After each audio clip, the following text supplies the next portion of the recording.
Hello friends, welcome to pathway learners. Friends, आज हम आपके लिए 25 क्वेश्चन फिजिक्स के लेके आए हैं इस लाइव टेस्ट में। दोस्तों, इसमें हर क्वेश्चन के लिए आपको 30 सेकंड मिलेंगे।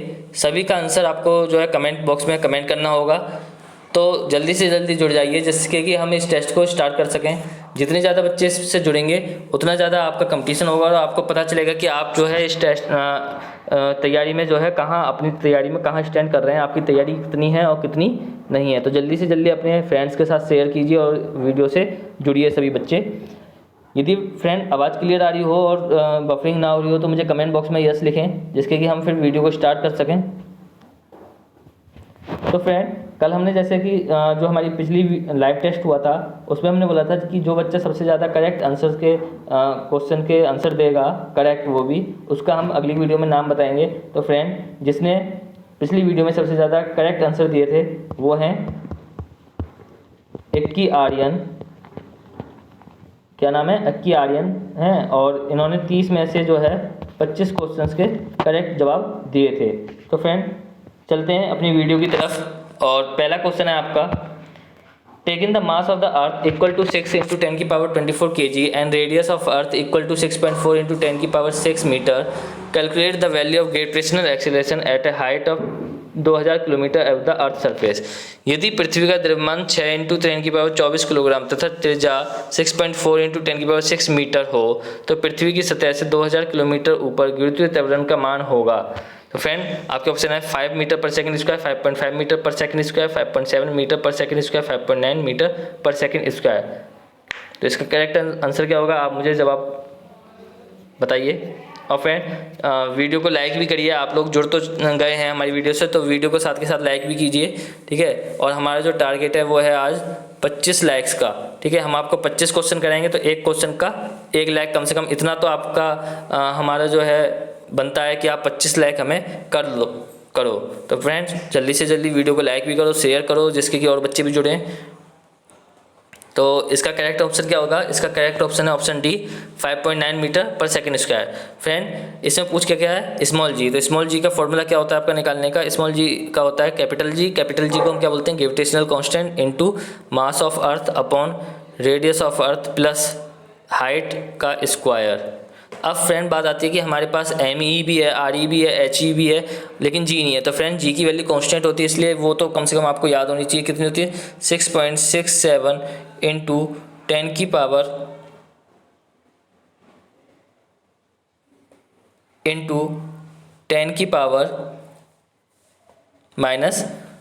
-11, ठीक है फ्रेंड। और मुझे इसकी आप जो है यूनिट बताओगे कमेंट बॉक्स में कमेंट करके कि जी की जो है यूनिट क्या होगी। तो फ्रेंड, सबकी वैल्यू इसमें आप पुट कर दोगे। पुट करने के बाद जो है आपका जो आंसर आ जाएगा वो आ जाएगा 5.9 मीटर पर सेकंड स्क्वायर।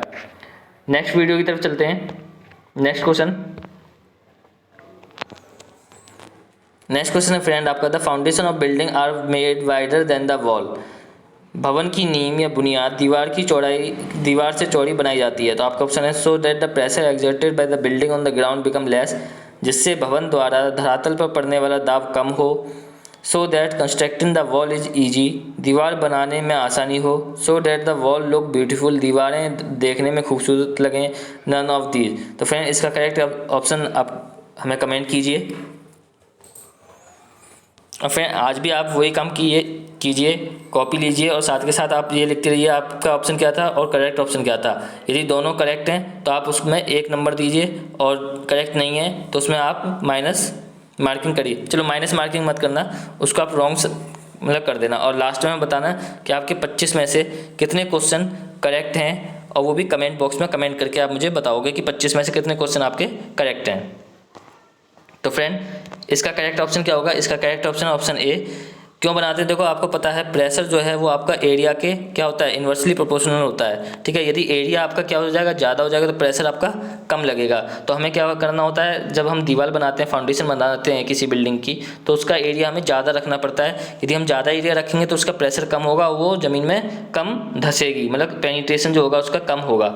इसलिए हम उसका एरिया ज़्यादा रखते हैं और प्रेशर जिसकी वजह से कम हो जाए। तो एरिया ज़्यादा रखने की वजह से ही हम इसकी जो फाउंडेशन है उसको चौड़ी बनाते हैं। नेक्स्ट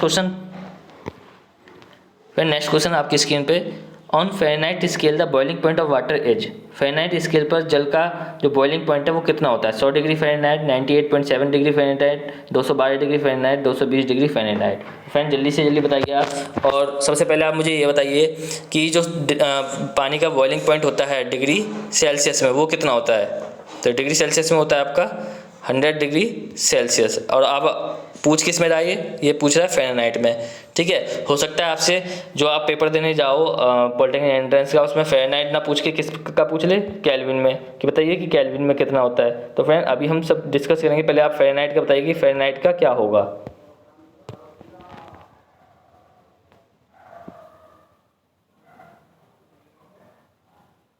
तो फ्रेंड आपने निकाल लिया होगा फ़ारेनहाइट, इसका जो करेक्ट ऑप्शन है ऑप्शन है सी 212। तो फ्रेंड ये कैसे निकला? तो सबसे पहले इसका हम जनरल फार्मूला देख लेते हैं कि फार्मूला क्या है जिसकी वजह से हम किसी भी में भी चेंज कर सकते हैं। तो फार्मूला है इसका C/5 equals to F minus का 32 ओवर का 9 equals to K minus 273 over का 5। अब फ्रेंड इसमें हमने तीनों के बीच में सेल्सियस, फ़ारेनहाइट और केल्विन के बीच में रिलेशन स्थापित कर दिया है। और इस रिलेशन की हेल्प से आप किसी में भी चेंज कर सकते हो। यदि आपको सेल्सियस में पता है या दे रखा है और वो केल्विन में पूछा है तो आप ये वाला और ये वाले को इक्वल रख दीजिए, आपका आंसर निकल जाएगा। यदि फ़ारेनहाइट में दे रखा है, केल्विन में पूछा है तो आप इसको और इसको कर दीजिए। यदि सेल्सियस और फ़ारेनहाइट में पूछा है तो इसको और इसको इक्वल रख दीजिए। अभी हमसे किस में पूछ रहा है? फ़ारेनहाइट में। पता किस में हमें? सेल्सियस में। तो हम कौन सा लेंगे? ये दोनों को इक्वल ले लेंगे। C/5 equals to F minus 32 over 9। C की वैल्यू कितनी हो जाएगी इसमें? 100 ओवर का 5 इक्वल्स टू F माइनस का 32 ओवर 9। ठीक है फ्रेंड, और जब हम इसमें ये करेंगे तो C की वैल्यू क्या होगी? 100 upon 5 equal to F minus का 32 ओवर का 9। ये तो कितना हो गया? 20 और 180 हो जाएगा, क्योंकि ये गया 20 और 9 2 18, 180 प्लस का 32, ये इधर आ जाएगा इक्वल्स टू F। तो 2 8 3 12 8 3 11 11 का 1 और 1 का 212 डिग्री फ़ारेनहाइट। ऑप्शन सी जो है आपका करेक्ट हो जाएगा। नेक्स्ट क्वेश्चन की तरफ चलते हैं फ्रेंड। नेक्स्ट क्वेश्चन आप the image formed by a plane mirror is. समतल दर्पण से बना प्रतिबिंब होता है। आपका ऑप्शन है इरेक्ट एंड डिमिनिश्ड, सीधा और छोटा, इरेक्ट एंड एनलार्ज, सीधा और बड़ा, inverted end of same size, उल्टा और समान आकार का, सीधा और समान आकार का, erect end of same size. तो फ्रेंड इसका जो करेक्ट ऑप्शन है वो होगा, जल्दी से कमेंट कीजिए।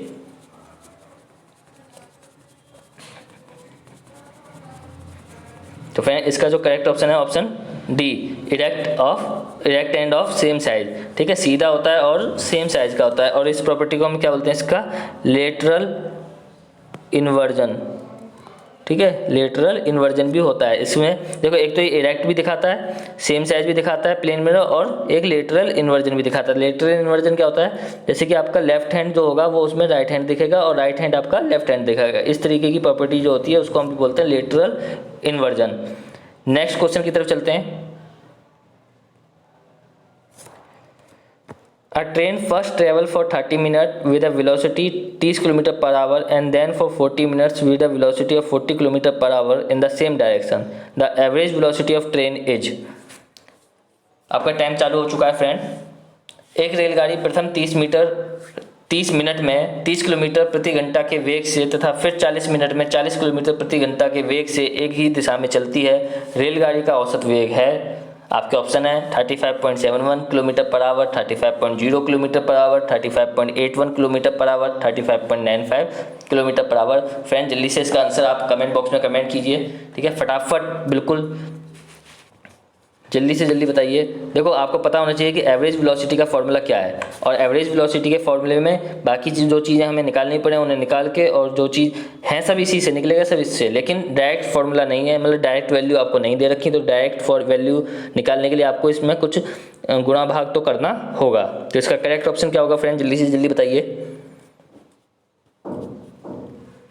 तो फ्रेंड आपका टाइम हो चुका है। इसका जो करेक्ट ऑप्शन है इसका है option A, 35.71 kilometre per hour. अब फ्रेंड देखते हैं इसका आंसर कैसे निकला ये। ठीक है, थोड़ा सा ये जगह बना लेते हैं हम। हाँ देखिए, आपका हमने बताया था कि एवरेज वेलोसिटी उसका फॉर्मूला क्या होता है? एवरेज वेलोसिटी का फॉर्मूला होता है टोटल डिस्प्लेसमेंट, क्या डिस्प्लेसमेंट अपॉन टोटल टाइम। ठीक है friend, total displacement upon total time. लेकिन अभी हमें क्वेश्चन में ना तो डिस्प्लेसमेंट पता है, टाइम हमारे पास है लेकिन वो भी मिनट में है। ठीक है, तो अब देखते हैं क्या होगा। अब फ्रेंड पहले तो हमें ये पता करना है कि 30 मिनट में वो कितना दूरी गया।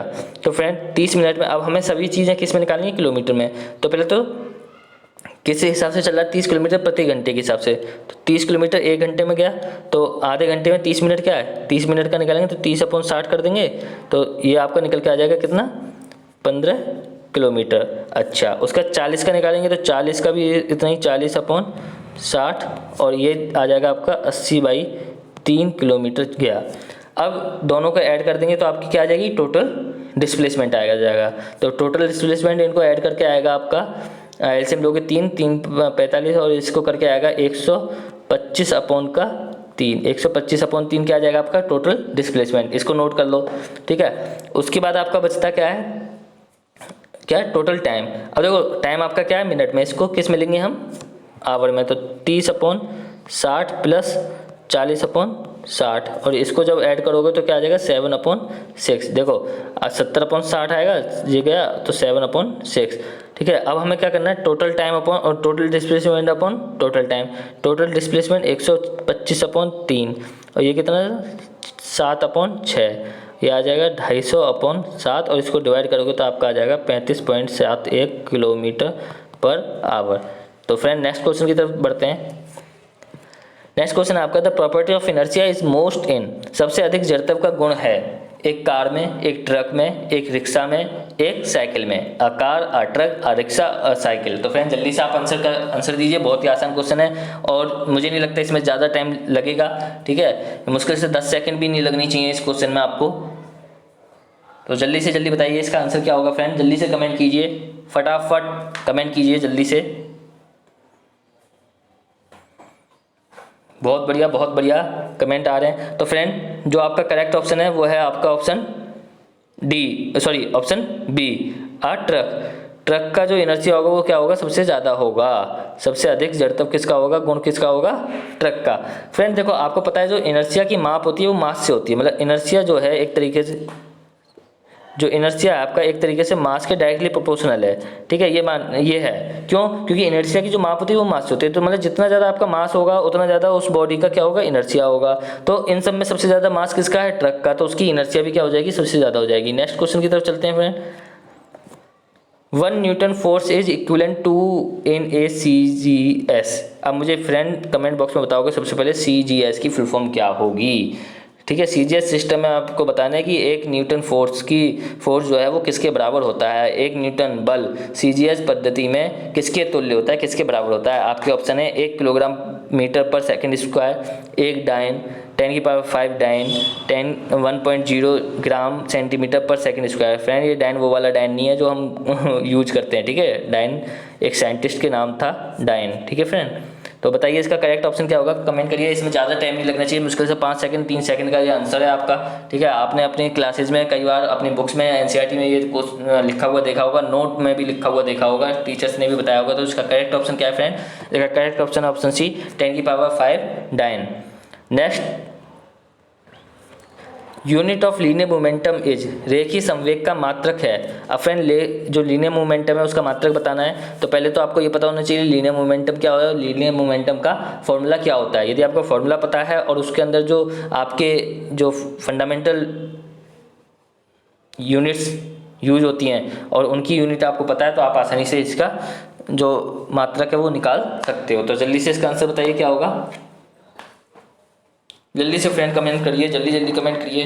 ठीक है, बहुत कम कमेंट, बच्चे बहुत ही कम कमेंट कर रहे हो। फ्रेंड आप लोग लाइक नहीं कर रहे हो, वीडियो देख रहे हो, प्लीज़ तो वीडियो को लाइक भी कीजिए, शेयर कीजिए अपने दोस्तों के साथ। और फ्रेंड जैसे कि हमने बताया कि हमारा 25 क्वेश्चन का पे 25 लाइक होने का टारगेट है। तो फ्रेंड अभी तक हमने जो है मुश्किल से 6 7 8 तो क्वेश्चन कर ही लिए हैं और अभी तक हमारे जो हैं 8 लाइक भी नहीं हुए। तो फ्रेंड प्लीज़ इसको लाइक कीजिए। ठीक है, तो जितना ज़्यादा आप लाइक करोगे उतना ज़्यादा हमें भी मोटिवेशन मिलता है आपके लिए नया नया कंटेंट, अच्छे अच्छे क्वेश्चंस लाने के लिए। ठीक है फ्रेंड, और अच्छे लेवल से आपको समझाने का भी हमें मोटिवेशन मिलता है। तो हमारे लिए इतना तो आप कर ही सकते हो जब हम आपके लिए इतना कर रहे हैं। तो फ्रेंड जो आपका 7 इसका जो आंसर होगा वो क्या हो जाएगा, पहले तो आपको मोमेंटम का फॉर्मूला पता होना चाहिए। मोमेंटम हम डिनोट करते हैं पी से, क्या होता है m इंटू वी। अब देखो मास का किस में होता है, मास होता है न्यूटन में, किस में होता है न्यूटन में, सॉरी मास को न्यूटन में मत लीजिए अभी, किस में लो केजी में, मास किस में केजी में, और वेलोसिटी होती है आपकी मीटर पर सेकंड में। तो क्या हो जाएगा केजी मीटर पर सेकंड, तो इसका करेक्ट ऑप्शन हो जाएगा D, KG metre per second. Next question की तरफ चलते हैं friend. A force of 10 Newton acts on a body of mass 2 kg for 3 seconds initially at rest. The velocity acquired by the body. एक वस्तु जिसका द्रव्यमान 2 किलोग्राम है पर 10 न्यूटन का बल 3 सेकंड तक लगाया जाता है, वस्तु कितना वेग प्राप्त करेगी यदि प्रारंभ में वह स्थिर रही हो। तो फ्रेंड इसका करेक्ट आंसर बताइए। इसका ऑप्शन है 15 metre per second, 20 metre per second, 25 metre per second, 30 metre per second. और फ्रेंड हमारे इस टेस्ट की जो PDF फाइल है वो आपको हमारे टेलीग्राम चैनल पर मिल जाएगी, तो प्लीज़ हमारे टेलीग्राम चैनल को ज्वाइन कीजिए। आप यदि पॉलिटेक्निक एंट्रेंस एग्जाम प्रिपरेशन डाल के सर्च करोगे तो उसमें आपको आ जाएगा, ठीक है। तो वहाँ से आप, और मैंने उसकी लिंक भी जो है डिस्क्रिप्शन बॉक्स में भी दे दिया, आप वहाँ से भी जाके उसको ज्वाइन कर सकते हो। और वहाँ पे हमारा बहुत सारा स्टडी मटेरियल हम वहाँ पे अपलोड करते रहते हैं, ठीक है। तो आपको बहुत सारे स्टडी मटेरियल भी वहाँ से प्रोवाइड हो जाएगा। तो फ्रेंड इसका जो है करेक्ट ऑप्शन क्या हो जाएगा, इसका करेक्ट आंसर है option A 15 metre per second. अब बात आती है कि ये आया कैसे। तो फ्रेंड जैसे आपको पता है संवेग परिवर्तन, इसमें क्या निकालेंगे हम, संवेग परिवर्तन जो होगा वो आवेग के इक्वल होगा, मतलब कि जो आपका देखो परिवर्तन संवेग मतलब मोमेंटम में जो चेंज होगा वो क्या होता है mv mine m2 v2 minus का m1 v1, तो m तो इसमें सेम है तो v2 माइनस का v1, ये तो हो गया संवेग परिवर्तन। और ये किसके इक्वल होगा आपका आवेग। आवेग क्या होता है बल into time, force into time, तो टाइम में भी चेंज है तो फोर्स इंटू टाइम में चेंज, t2 माइनस का t1। तो यहाँ से m कितना दे रखा है आपको 2, ये वाला 2 किलोग्राम, ठीक है। और v2 आपको पूछ ही रहा है, v1 आपका रेस्ट से चला है तो ये 0 हो जाएगा, ठीक है। फोर्स आपको दे रखा है 10, ठीक है। टाइम दे रखा है आपको, टाइम जो है 3 सेकंड, तो 3 इनिशियल टाइम तो वो तो रेस्ट में था तो 0 हो जाएगा। तो इसको सॉल्व करोगे, सॉल्व करके जो आपका v2 की वैल्यू आ जाएगी वो कितनी आ जाएगी 15 मीटर पर सेकेंड आ जाएगी। यही option is correct. Next question की तरफ चलते हैं फ्रेंड। बहुत ही आसान क्वेश्चन है फ्रेंड, आपने अब तक शायद इसका देखते ही आंसर बता दिया होगा, ठीक है, और कमेंट भी कर रहे हैं। तो इस क्या है, mechanical advantage MA, load L and effort E are related as. यांत्रिक लाभ, भार और बल में क्या संबंध है, जल्दी से आप इसका कमेंट में आंसर बताइए। ऑप्शन है आपके mechanical advantage equals to load into effort, load equal to mechanical advantage into effort, effort equals to mechanical advantage into load, या नन ऑफ दीज। तो फ्रेंड इसका करेक्ट ऑप्शन बताइए जल्दी से क्या होगा।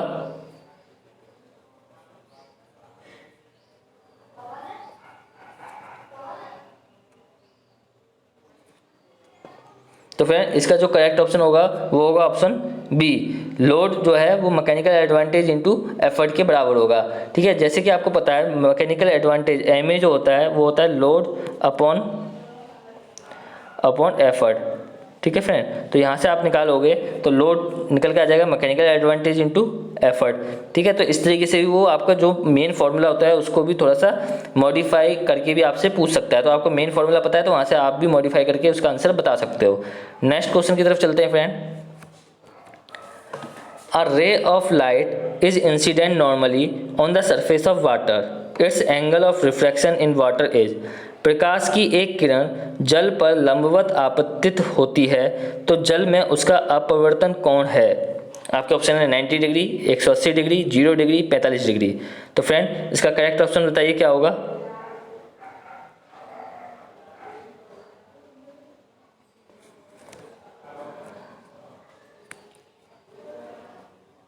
तो फ्रेंड इसका जो करेक्ट ऑप्शन है वो है ऑप्शन सी 0 डिग्री। क्या होगा 0 degree.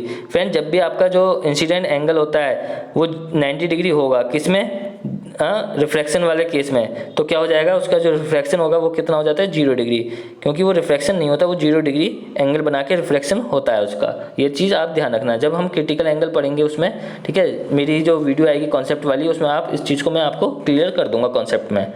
Next friend next question है आपका, the point through which a ray of light passes without suffering deviation is called. बिंदु जिससे किरणें बिना विचलित हुए गुजरती हैं कहलाता है pole, focus, centre of curvature, optical centre. तो फ्रेंड बहुत ही आसान क्वेश्चन है, देखते ही आंसर आ जाना चाहिए आपका। जल्दी से जल्दी कमेंट कीजिए प्लीज़, जल्दी जल्दी, और ज़्यादा कमेंट, जितने बच्चे जुड़ेंगे और जितने ज़्यादा कमेंट होगा, आप देखिए आप कितना जल्दी कितना फास्ट क्वेश्चन का आंसर दे पा रहे हो दूसरे बच्चों के मुकाबले। तो फ्रेंड इसका करेक्ट ऑप्शन हो जाएगा ऑप्शन डी, ऑप्टिकल सेंटर। जैसे आपको पता है कोई भी लेंस होता है उसका यहाँ पे ऑप्टिकल सेंटर होता है, ठीक है, ये वाला ऑप्टिकल सेंटर होता है। तो जो रे इस तरह से जाती है और वो वहीं से पास हो जाती है, तो ऑप्टिकल सेंटर ऐसा केंद्र है। नेक्स्ट क्वेश्चन ले लेते हैं। Lens use for projecting the image on screen is, पर्दे पर छवि बनाने के लिए प्रयोग किया जाता है। Convex lens, concave lens, convex and concave lens, none of these. तो फ्रेंड आप अब तो जाते हो सिनेमा हॉल में, ठीक है, लेकिन पहले क्या होता था, पहले के जो सिनेमा हॉल होते थे वहाँ पे एक पर्दा होता था, पर्दे पे जो प्रोजेक्टर होता है उसके द्वारा क्या होता था वहाँ पे पिक्चर दिखाई जाती थी। तो फ्रेंड जो प्रोजेक्टर होता था उसमें जो लेंस होता है वो क्या होता है, मतलब वो ये पूछ रहा है कि उस इमेज को प्रोजेक्ट करने के लिए लेंस हम कौन सा यूज करते हैं। तो आपका ऑप्शन है convex, concave, convex and concave, none of these. तो फ्रेंड आप सभी ने अब तक आंसर दे दिए होंगे, तो इसका जो करेक्ट ऑप्शन है क्या होगा, इसका करेक्ट ऑप्शन होगा ऑप्शन ए, कॉन्वेक्स लेंस। ऐसा क्यों फ्रेंड, क्योंकि ये जो लेंस होता है ये क्या करता है, ये लाइट की जो रेज आती है उनको फोकस करता है एक बिंदु पे। जैसे आपको पता है कॉन्वेक्स लेंस ऐसा होता है, अब जो भी लाइट की रे आएगी वो सबको एक पॉइंट पे क्या करता है, फोकस करता है। इसकी वजह से हम इसका यूज करते हैं प्रोजेक्टर्स में, ठीक है। तो यहाँ पे यदि ये सेंटेंस ना आके क्या जाता है, लेंस यूज्ड इन प्रोजेक्टर्स, तो वहाँ पे भी आपका आंसर जो होगा वो कॉन्वेक्स लेंस होगा। नेक्स्ट क्वेश्चन की तरफ चलते हैं। A convex lens of focal length 20 cm is placed in contact with a concave lens of focal length 40 cm. The nature of resultant lens is, एक उत्तल लेंस जिसकी फोकस दूरी 20 centimetre है को अवतल लेंस के साथ जिसकी फोकस दूरी 40 सेंटीमीटर है से स्पर्श कराते हुए रखने पर परिणामी लेंस होगा। मतलब कि एक आपका ये कॉन्वेक्स लेंस हो गया और इसी यहाँ से इसको टच कराते हुए इस तरह से दोनों को एक साथ रख दिया, एक कॉन्केव और एक कॉन्वेक्स को, ठीक है। और इनका आप बताना है कि इसका जो रिजल्टेंट लेंस बन रहा है वो किस लेंस का होगा, ठीक है। कॉन्वेक्स होगा, कॉन्केव होगा, प्लेनो कॉन्वेक्स होगा, नन ऑफ दीज होगा। तो फ्रेंड जल्दी से इसको सॉल्व कीजिए और इसका आंसर आपको हमें कमेंट बॉक्स में कमेंट करके बताइए, जल्दी से जल्दी, फटाफट, बहुत जल्दी, तुरंत।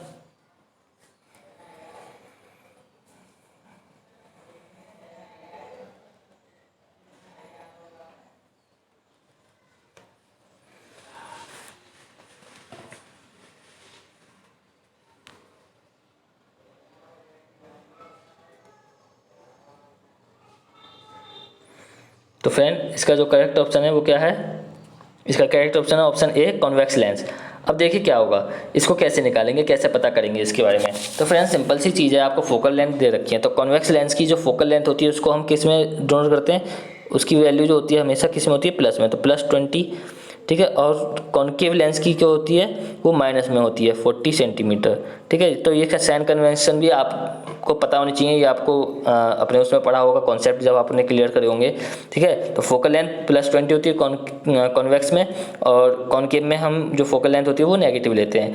अब जब हम दोनों को मिला के रख रहे हैं तो इनका रिजल्टेंट निकाल लेते हैं फोकल लेंथ का, तो 1/20 माइनस का प्लस का 1/40, ठीक है। तो यहाँ से निकालोगे तो 1/20 माइनस का 1/40, तो आपका ये जो आंसर निकल के आएगा वो आगे जाएगा 1/f = 1/40। तो यहाँ से f की जो वैल्यू आएगी वो प्लस की 40 आएगी।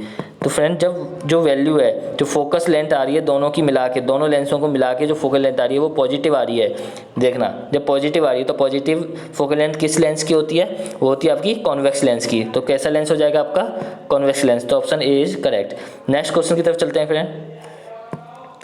Wavelength range for visible light is, visible light के लिए वेवलेंथ रेंज क्या होगी। आपके ऑप्शन हैं 0.1 angstrom to 100 angstrom, 100 angstrom to 400 angstrom, 4000 angstrom to 8000 angstrom और एबव 8000 एंग्स्ट्रॉम। तो फ्रेंड इसमें ज़्यादा टाइम नहीं लगना चाहिए, देखते ही आपको आंसर पता होना चाहिए इसका क्या होगा। तो फ्रेंड इसका आंसर क्या है जल्दी बताइए, कमेंट बॉक्स में जल्दी से कमेंट कीजिए, जल्दी जल्दी कमेंट कीजिए फ्रेंड, जल्दी जल्दी फटाफट कमेंट करो। तो इसका करेक्ट ऑप्शन है ऑप्शन सी, 4000 से 8000 एंग्स्ट्रॉम होती है वेवलेंथ विजिबल लाइट की। विजिबल लाइट कौन सी लाइट होती है, जो हम देख सकते हैं, जिस लाइट को हम देखते हैं।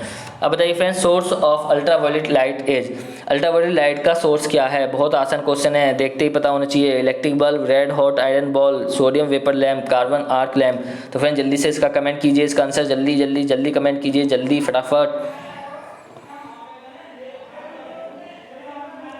तो फ्रेंड इसका करेक्ट ऑप्शन है option B, red hot iron ball. Next question की तरफ बढ़ते हैं।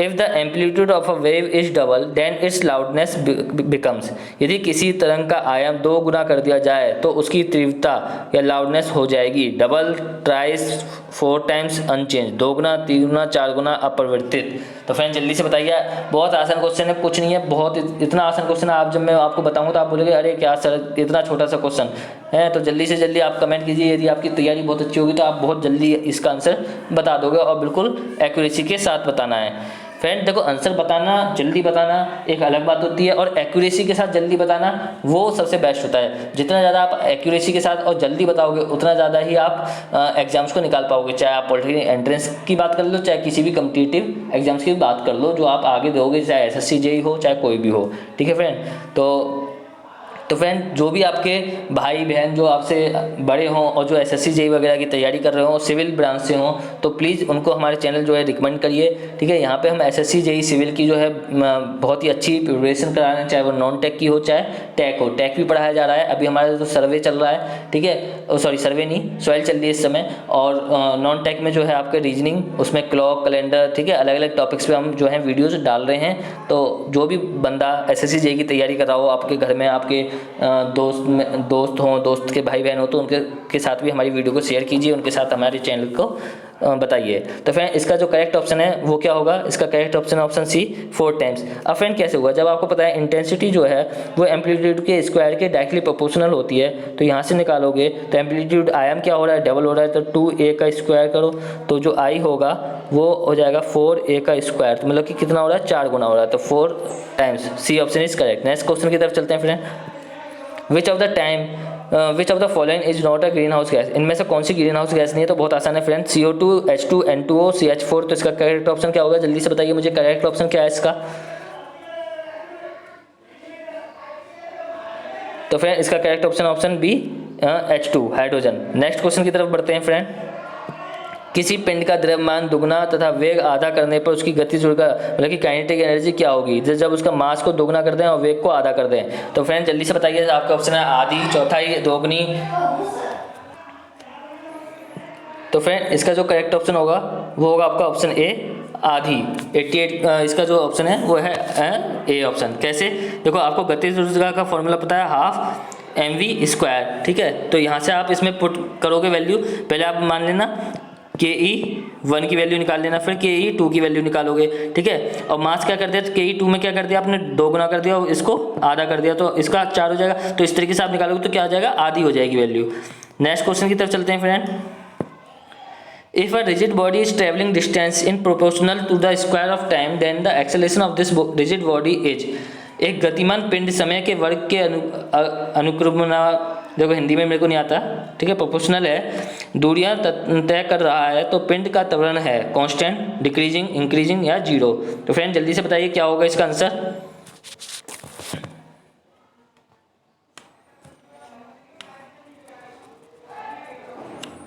देखो फ्रेंड इसका जो करेक्ट ऑप्शन होगा वो क्या होगा? Option A is correct, constant. देखो कैसे होगा, आपको दे रखा है जो डिस्टेंस है वो टाइम के डायरेक्टली प्रोपोर्शनल है। क्या है? टाइम के स्क्वायर के डायरेक्टली प्रोपोर्शनल है। और चेंज इन डिस्टेंस क्या होती है? आपकी वेलोसिटी। तो ds/dt जो होगा वो वेलोसिटी होगा, तो क्या आएगा? 2t। ठीक है, कांस्टेंट ले लेते हैं कुछ, तो 2t के आ जाएगा मानो। ठीक है, और उसके बाद जब चेंज इन वेलोसिटी होता है तो क्या आता है आपका? चेंज इन वेलोसिटी जो होता है वो होता है आपका एक्सेलरेशन, और आपसे एक्सेलरेशन पूछा है, तो d²s/dt का स्क्वायर, या हम बोलते हैं dv/dt, तो क्या आ जाएगा? 2k आ जाएगा। तो ये क्या है? कांस्टेंट ही तो है, क्योंकि हमने क्या माना था? कांस्टेंट। तो 2k क्या है? कांस्टेंट, तो कांस्टेंट ही रहेगा आपका एक्सेलरेशन। नेक्स्ट वीडियो की तरफ चलते हैं, सॉरी नेक्स्ट क्वेश्चन की तरफ चलते हैं। Momentum of two bodies are equal if the mass of bodies are m1 and m2 and kinetic energies are k1 and k2 respectively, then the ratio of k2 over k1 would be। दो वस्तुओं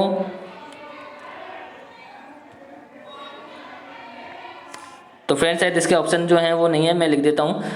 दो वस्तुओं के संवेग समान हैं, यदि इनके द्रव्यमान m1 और m2 हों तो गतिज ऊर्जा क्रमशः k1 k2 हो तो अनुपात k2 ओवर k1। तो आप सीधे मुझे बताइए कमेंट करके k2 ओवर k1 का जो रेशियो है वो क्या रहेगा। तो इसका जो रेशियो रहेगा वो आप बताइए मुझे, जल्दी से जल्दी बताइए। k1 ओवर k2 का रेशियो क्या रहेगा, तो वो रहेगा आपका m1 ओवर m2। ठीक है, आप कैसे निकालोगे, देखो आपका k जो है वो p स्क्वायर ओवर 2m होता है। ये कहाँ से निकला, k इक्वल्स टू होता है आपका हाफ mv स्क्वायर, और यहाँ से यदि आप निकालोगे तो देखो p क्या होता है, mv होता है। तो इसको जब आप देखो इसको और p इक्वल्स टू mv, ठीक है, यहाँ से इन दोनों से आप निकालोगे तो k की वैल्यू आ जाएगी p स्क्वायर ओवर 2m। यहाँ से ये चीज़ आपके पास बन के आ जाएगी। तो इनसे आप जब निकालोगे तो आपका k1 ओवर k2 जो आएगा वो m1 ओवर m2 आ जाएगा। नेक्स्ट क्वेश्चन की तरफ चलते हैं friend. In SI unit Newton second is unit of. SI system में न्यूटन सेकेंड जो है किसकी यूनिट होती है, बहुत ही आसान है, आप जल्दी से जल्दी कमेंट कीजिए इसका। मोमेंटम, इम्पल्स ऑफ फोर्स, आवेग या मतलब जिसे हम बोलते हैं मोमेंटम, इम्पल्स ऑफ फोर्स, और नन ऑफ दिस। तो फ्रेंड जल्दी से बताइए इसका ऑप्शन क्या होगा। इसका करेक्ट ऑप्शन ऑप्शन सी, संवेग एवं बल का आवेग। नेक्स्ट क्वेश्चन की तरफ चलते हैं friend. If the force is increase 4 times and the surface area is decrease to half then the ये राशन नहीं है, यहाँ पे रेशियो आएगा, इसको सही कर लेना। Then the ratio of final pressure to initial pressure would be. यदि बल को 4 गुना कर दें और तल का क्षेत्रफल को आधा कर दिया जाए तो परिणामी दाब का प्रारंभिक दाब का अनुपात क्या होगा। तो जल्दी से बताइए फ्रेंड, इसका जो करेक्ट ऑप्शन है वो क्या होगा। 2:1, 1:2, 1:8 और 8:1। तो जल्दी से जल्दी आप बताइए क्या होगा इसका आंसर। बहुत आसान है friend, P = F over A, आपको पता ही है। तो यहाँ पे आप वैल्यूज को पुट कर दोगे 4 टाइम्स और इसको हाफ कर दोगे तो यहाँ से आपका क्या निकल के आ जाएगा, D ऑप्शन आ जाएगा। ऑप्शन करेक्ट ऑप्शन है D, 8:1। नेक्स्ट क्वेश्चन की तरफ चलते हैं friend. 1 kilowatt hour is equal to, 1 kilowatt hour जो है वो किसके बराबर होगा। 1 HP, 3.6 × 10⁻6 joule, 3600 joule, none of these. बहुत ही आसान है फ्रेंड, तो इसका जल्दी से बताइए क्या होगा। 1 किलोवाट जो होता है किसके बराबर होता है आपका, जल्दी फटाफट बताइए फ्रेंड। 1 किलोवाट जो होता है वो आता है आपका ऑप्शन बी, 3.6 × 10⁻6 जूल के बराबर होता है। नेक्स्ट और लास्ट, इस वीडियो का लास्ट क्वेश्चन है, जल्दी से इसको बताना, कमेंट करना क्या होगा। The resultant of 2 force P1 and P2 makes an angle of 90 degree and from the force P2 and its magnitude is equal to the magnitude of P2, the magnitude of P1 is. तो friend दो बल हैं P1 P2 और इनका परिणामी जो है वो भी P2 है से 90 डिग्री पर है, तथा इसका जो परिणामी है वो P2 है कि समान है। तो P1 का आपको बताना है P1 कितना होगा। आपका ऑप्शन है P2/√2 P2, इनमें से कोई नहीं, 0। तो फ्रेंड जल्दी से जल्दी आप बताइए। देखिए रिजल्टेंट का फॉर्मूला क्या होता है आपका, P1 का स्क्वायर प्लस P2 का square plus 2P1 P2 cos theta, ये आपका होता है। सिंपल सी बात है, आपको भी पता है, ठीक है। अब यहाँ पे आपसे बोल रहा है जो R है वो आपका P2 के बराबर है, ठीक है। cos 90, आप थीटा 90 है, cos 90 क्या हो जाएगा, 0, तो ये तो 0 हो जाएगा। तो आपका क्या बनेगा P2, क्योंकि R क्या था, P2 के बराबर है, तो ये तो हो जाएगा P2 = √P1 का स्क्वायर प्लस P2 का स्क्वायर। यहाँ से आप जब निकालोगे तो क्या आ जाएगा आपका P1 जो आएगा वो आएगा 0, ठीक है। तो इसका करेक्ट ऑप्शन है ऑप्शन डी। फ्रेंड यदि वीडियो पसंद आ रही हो तो प्लीज़ वीडियो को लाइक कीजिए, ज़्यादा से ज़्यादा लाइक कीजिए, ठीक है फ्रेंड। और आप जिसके भी सबसे ज़्यादा क्वेश्चंस करेक्ट हो तो वो अपना नाम जो है कमेंट बॉक्स में हमें कमेंट कीजिए। अगली वीडियो में हम उसका जो नाम है वो हम सबसे पहले बताएंगे कि इस बंदे के सबसे ज़्यादा क्वेश्चन जो है सही रहे हैं, ठीक है। और फ्रेंड वीडियो को लाइक कीजिए और धन्यवाद। वीडियो यहाँ पर समाप्त होती है। Thank you.